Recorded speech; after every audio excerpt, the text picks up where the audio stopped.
Hello दोस्तों, स्वागत है आप सभी लोगों का आपके अपने YouTube चैनल अस्का राजपूत पे।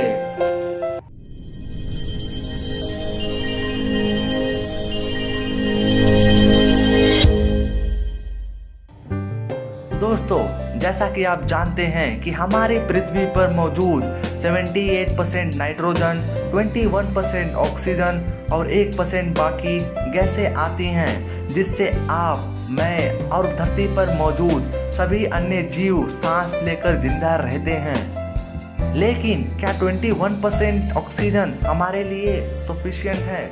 मेरा मतलब, क्या इतना हमारे लिए बस है या हमें और भी ज़्यादा ऑक्सीजन की ज़रूरत है? इसका जवाब है कि हमारे लिए इतना ही ऑक्सीजन चाहिए, तभी तो हम खुली हवा में सांस ले पा रहे हैं। हमारे शरीर में जो एनर्जी उत्पन्न होता है उसका 90% किसी ऑक्सीजन से मिलता है, जबकि 10% खाना और पानी से मिलता है। और इसी के चलते धरती पर मौजूद सभी जीव सांस लेते हैं और हम इंसान एक घंटे में 960 बार सांस लेते हैं और एक दिन में 23,000 बार सांस लेते हैं और साल में 8,49,600 बार। हम अगर भागते हैं या कहीं पे भी चुपचाप बैठते हैं, इन सभी के लिए हमारे शरीर को चाहिए एनर्जी, जो कि ऑक्सीजन से मिलता है। तो आप जान गए होंगे कि सांस लेना हम इंसानों के लिए नहीं बल्कि सभी जीवों के लिए कितना जरूरी है। मगर एटमॉस्फेयर में नाइट्रोजन की तुलना में ऑक्सीजन की मात्रा काफी कम है। तो क्या होगा अगर इस परसेंटेज को बढ़ा दिया जाए? क्या सभी जीव बड़े हो जाएंगे, जैसा आप लोग हॉलीवुड मूवी में देखते हैं? क्या हम सुपर हीरोज बन जाएंगे या फिर जगह जगह आग लग जाएगी? क्या लगता है आपको? जानने के लिए वीडियो के अंत तक बने रहें। अभी तक तो सब कुछ सही था, मानो हम सब नॉर्मल थे, लेकिन अब आप सोचिए कि ऑक्सीजन की मात्रा 21% से 42% हो गई है। तो सबसे पहले इसका असर हमारे शरीर पर होगा, जिससे हम सब बहुत ज़्यादा तंदुरुस्त यानी फिट महसूस करने लगेंगे। और अब तक ओलंपिक्स में जितनी भी रिकॉर्ड बन चुकी हैं वो एक एक करके सभी टूटने लगेगी। आपके शरीर में बहुत ज़्यादा ऑक्सीजन के कारण आज की तुलना में आपका दिमाग बहुत ज़्यादा एक्टिव और किसी भी फैसले को लेने में बहुत जल्दी सक्षम होगा। और अगर आप चाहें तो आज की तुलना में बहुत ज़्यादा कसरत कर लेंगे, फिर भी आप थकेंगे नहीं।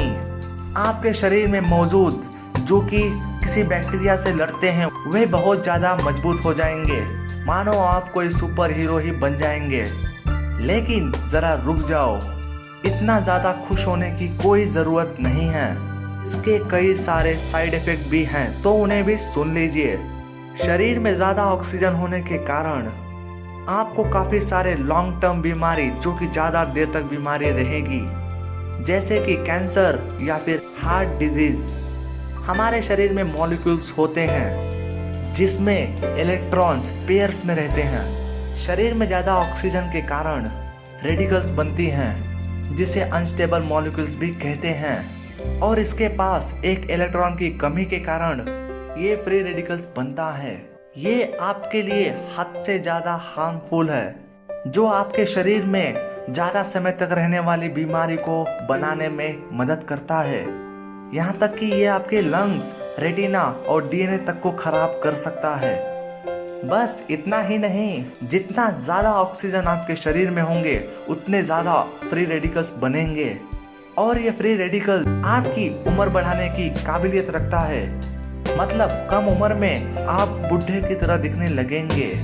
तो क्या आप अब भी सुपर हीरो बनना चाहेंगे? कमेंट करना ना भूलें। या फिर नॉर्मल जिंदगी बिताना चाहेंगे? और अगर आप फिर भी सुपर हीरो बनना चाहते हो तो बेशक बने रहो, क्योंकि आपके लिए भी सुपर विलन तैयार हो रहा है। छोटे छोटे कीड़े मकोड़े ट्रैकिया से सांस लेते हैं। साइंटिस्ट का कहना है कि इन छोटे छोटे ट्यूब से ज़्यादा ऑक्सीजन पास होने के चलते कॉकरोच और स्पाइडर जैसे इंसेक्ट्स तेजी से ग्रो करने लगेगा और ये हद से भी ज़्यादा बड़ा बन जाएगा। आज से करीब 30 करोड़ साल पहले धरती के एटमॉस्फेयर में 30% ऑक्सीजन रहता था। तब इंसेक्ट आज की तुलना में काफी बड़े होते थे और इन जैसे कीड़े मकोड़े धरती पर वापस आ जाए तो ये पूरी धरती पर आतंक मचा देगा। तब तो हमें असली वाले सुपर हीरोज की जरूरत पड़ने वाली है।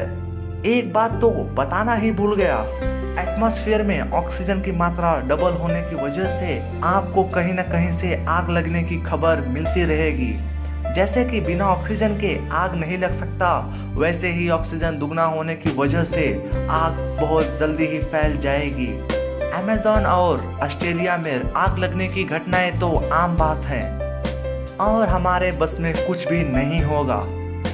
मगर टेंशन लेने की कोई बात नहीं है और आराम से सांस लीजिए, क्योंकि हमारी धरती के एटमॉस्फेयर में सिर्फ 21% ऑक्सीजन ही है और हमें भी इतनी ही चाहिए। और जिस तरह हम धरती पर पोल्यूशन कर रहे हैं, इससे ये साबित होता है कि ऑक्सीजन की मात्रा बढ़ेगी नहीं बल्कि घट जाएगी, क्योंकि पिछले 1 साल में जितना जंगलों में आग लगी है उतना तो पिछले 10 सालों में भी नहीं लगा।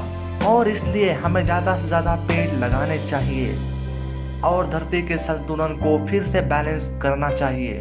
तो आज के लिए बस इतना ही, मिलता हूँ ऐसे ही एक नए वीडियो के साथ। तब तक के लिए take care, goodbye, thank you.